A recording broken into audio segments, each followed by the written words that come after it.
Something is raising your blood pressure every single morning. And it's not salt. It's not stress. And it's definitely not your age. In fact, it might be the one food you've been told is healthy your entire life. Millions of people, over 60, eat it every day, believing they're protecting their heart. But what if that same breakfast is silently damaging your arteries, forcing your heart to work harder, and keeping your blood pressure high? No matter what medication you take, today, you're about to see the truth most doctors never explain. Let me tell you about Carol. She was 67 years old, disciplined, careful, the kind of person who followed every rule. For over a decade, her breakfast never changed. A bowl of plain oatmeal, no salt, no butter, low-fat milk. She avoided restaurants, brought her own food to family dinners, gave up the meals she loved, just to protect her heart. And yet, after 12 years of doing everything right, her blood pressure was still dangerously high. More pills, more restrictions, and still, nothing changed. Here's what no one ever told Carol. Her blood pressure was never caused by salt, not by stress, not by aging. The real problem was something invisible, something her doctor never tested. Her insulin was dangerously high. Even though her blood sugar looked normal, her body was quietly flooding itself with insulin every single day. And that excess insulin was forcing her body to hold on to water, tighten her blood vessels, and slowly damage her arteries. The truth is simple. After 60, high blood pressure is not a salt problem. It's an insulin problem. Let's break this down, step by step. For years, maybe decades, you've been eating what you thought was healthy. Bread, cereal, oatmeal, juice. Every time you eat these foods, your blood sugar rises. And when blood sugar rises, your body releases insulin. At first, everything works fine. But over time, your cells stop listening. They become resistant. This is called insulin resistance. Now your body has a problem because the sugar is still there, but the cells won't respond. So your pancreas does something dangerous. It produces more insulin. Not a little more, but 2 times, 3 times, even 5 times more than normal. Day after day, year after year, your body is now flooded with insulin. And this is where the real damage begins. First, insulin tells your kidneys to hold on to salt and water. Not release it, hold it. So fluid builds up inside your body. Your blood volume increases. Your heart now has to pump harder just to move that extra fluid. Second, insulin signals your blood vessels to tighten. Even when you feel calm, your body is in a constant state of tension. Your resting heart rate rises. Your pressure goes up. Third, insulin damages the inner lining of your arteries. This lining produces something called nitric oxide. It's what keeps your arteries flexible and relaxed. But when insulin stays high for years, that system breaks down. Your arteries lose their ability to open. They become stiff. And then something even worse happens. Insulin is also a growth signal. When it stays high, it causes the walls of your arteries to thicken, not temporarily, but structurally. The pipes themselves change. They become rigid, narrow, less responsive. Now imagine this: more fluid in the system, narrower, stiffer pipes, and a heart that has to push harder every second. That is high blood pressure, not caused by salt, but driven by insulin, slowly, silently, over many years. Now here's the problem. Most treatments don't fix this. They only manage the symptoms. A diuretic forces your body to release water, so pressure drops temporarily. But if insulin is still high, your body keeps holding fluid again.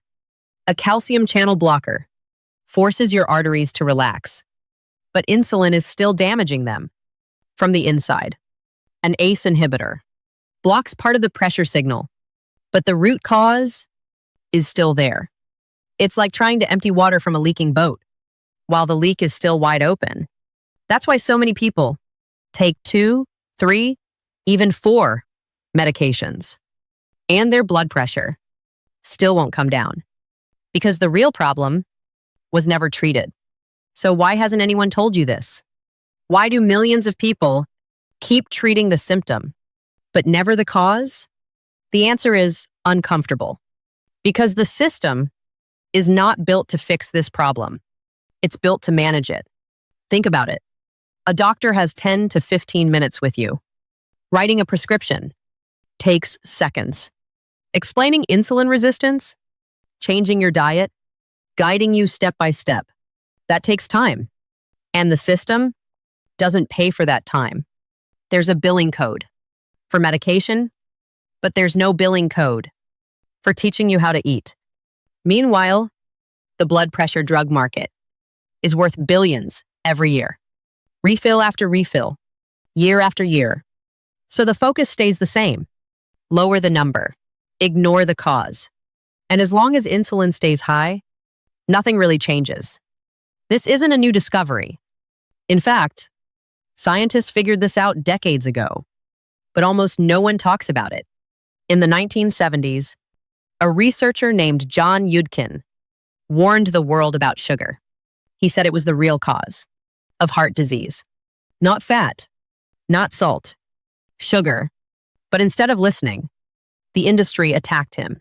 His research was dismissed, his reputation was destroyed, and his message disappeared. Years later, another scientist, Gerald Reaven, presented something called insulin resistance. He showed how it was directly linked to high blood pressure, heart disease, and metabolic problems. Again, the response was silence, because by then, the system had already decided what the truth should be: low fat, high carbs. And changing that message would have cost billions, so the real cause was pushed aside. And for decades, people kept following advice that made the problem worse. Now let's talk about salt. Because for years, you were told to fear it. Cut the salt, and your blood pressure will drop. That was the message. But the reality is much more complicated. Only a small percentage of people are truly sensitive to salt. For most people, salt is not the main problem. In fact, when insulin is high, your body is already holding on to salt and water, even if you barely eat any. So cutting salt doesn't fix the issue. It just hides it. What matters more is balance. Sodium and potassium. Real foods, like leafy greens, avocado, whole foods, restore that balance. And when insulin drops, your body naturally releases the excess fluid, not because you forced it, but because the signal finally changed. Let me tell you about Marcus. He was 62, and he believed his fate was sealed. His father died at the same age, from a stroke. So when his blood pressure started rising, his doctor told him the truth he feared. It's genetic. You'll need medication for life. Marcus accepted it. For years, he took his pills, but his numbers never improved much. Then one day, he realized something. He didn't just inherit his father's genes. He inherited his habits. The bread, the potatoes, the sugar, every single day. So he made a decision. He changed what he ate, cut the carbs, focused on real food. Within months, his blood pressure dropped to levels he hadn't seen in years. No new medication, just a new understanding. His genes weren't the trigger. His daily habits were. There's something else happening inside your body, something most people never hear about. It's called nitric oxide. This tiny molecule controls how your arteries behave. When it's working properly, your blood vessels relax, they expand, and pressure stays normal. But as you age, this system weakens, and high insulin makes it even worse. Your arteries lose flexibility. They become stiff, rigid, less able to respond. Now imagine your heart pushing blood through stiff pipes. The pressure builds, not because something is blocking it, but because nothing can stretch anymore. And there's another layer. Over time, excess sugar in your blood starts damaging those arteries. It sticks to proteins, like a slow form of caramelization. This process makes the arteries even harder, even less flexible. This is why insulin resistance and arterial stiffness always show up together. They're not separate problems. They're the same process. Now, here's something almost nobody expects. Your mouth might be affecting your blood pressure. Inside your mouth live billions of bacteria. Some of them are essential. They help convert nutrients from food into nitric oxide, the same molecule that relaxes your arteries. But when you use strong antibacterial mouthwash, you kill those bacteria. Not just the bad ones, but the good ones too. And when that happens, your body loses a critical pathway for producing nitric oxide. Even if you eat healthy foods, your body can't use them properly. Studies have shown this can actually raise blood pressure. Silently, daily habits, small choices can have massive effects on your arteries. There's a number your doctor rarely talks about, but it might be more important than your blood pressure itself. It's called pulse pressure. The difference between your top number and your bottom number. For example, 140/80. That gives you a pulse pressure of 60. And that matters because it tells you how stiff your arteries are. The higher the number, the stiffer the arteries. And stiffness is what drives long-term damage. You can have a normal reading and still have dangerous arteries because the number on the screen doesn't show the full picture. What matters is how your arteries behave under pressure. Let me tell you about Arthur. He was 61 and his blood pressure was starting to creep up. Nothing alarming, but trending in the wrong direction. His doctor checked his blood sugar. It was normal, so everything looked fine. But Arthur wasn't convinced. He asked for a different test, fasting insulin, and what he found changed everything. His insulin was extremely high, even though his blood sugar was still normal. His body had been compensating for years, producing more and more insulin just to keep things stable. But beneath the surface, damage was already happening. Arthur didn't wait. He changed his diet, reduced carbs, gave his body a break, and within weeks, his numbers started improving. Not because he treated the symptom, but because he finally saw the real problem. Your body has been warning you for years, but most people ignore the signs. A dull headache in the morning that fades by midday, waking up 2 or 3 times a night to use the bathroom, a constant whooshing sound in your ears, or a strong pulse visible in your neck. These are not random symptoms. They are signals. Your blood pressure may be rising at night when no one is measuring it. Your arteries may already be stiffening long before a diagnosis. The problem is, these signs are easy to dismiss. People blame age, or stress, or poor sleep, but your body is trying to tell you something.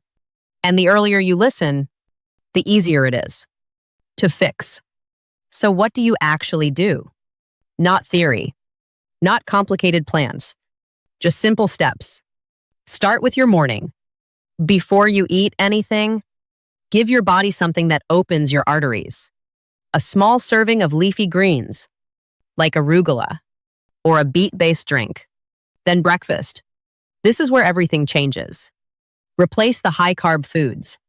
No cereal, no toast, no oatmeal.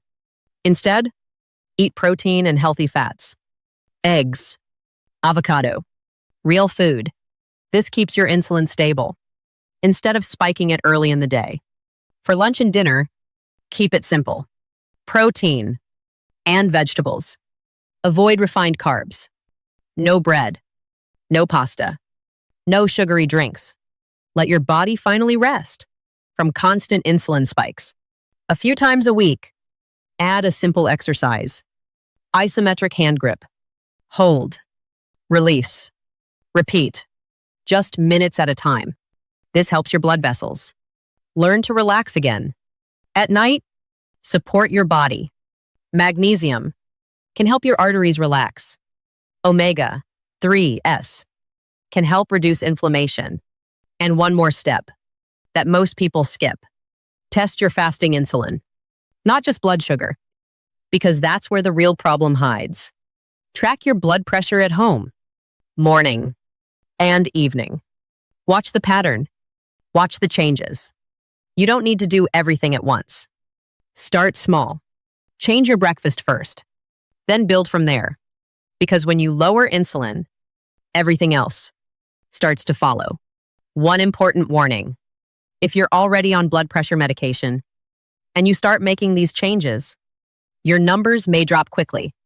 That's a good thing, but it can also be dangerous.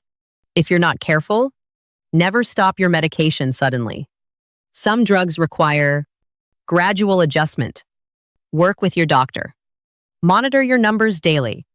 As your body improves, you may need less medication, but the goal is not to quit blindly. The goal is to fix the cause and reduce the need safely. Here's what you can expect. Within days, you may notice small changes. Your body responding. Within a few weeks, your blood pressure can start to drop. Sleep improves. Morning headaches fade. Within a few months, your arteries begin to respond better. Your numbers become more stable. And over time, you're not just managing a number. You're changing what's happening underneath. That's the difference. Your body has been working for you every single day for decades. Your heart, your arteries never stopped. Even when the system got it wrong. Now you finally understand what's really happening. Now you know what to change. And you can start today. Start simple. Change your next meal. That's it. And if you know someone who's been struggling with blood pressure, send them this video because they deserve to know the truth too.